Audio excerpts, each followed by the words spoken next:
The purpose of the scanner software is to receive a digital image of the object and related geometry to take into a CAD design model and recreate those entities and recreate the part.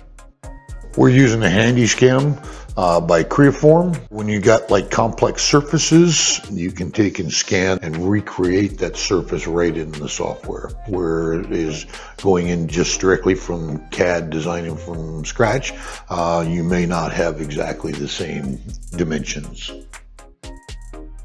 7 laser beams that shoot out in an X pattern, get an image and work all the way around the part until we get a scan filled to the whole thing.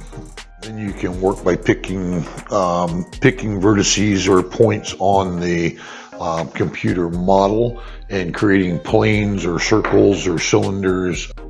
For 3D composites, it's going to be very useful. It just gives us one more tool that we can use to help our customers generate or recreate parts that they would like to see or want to build.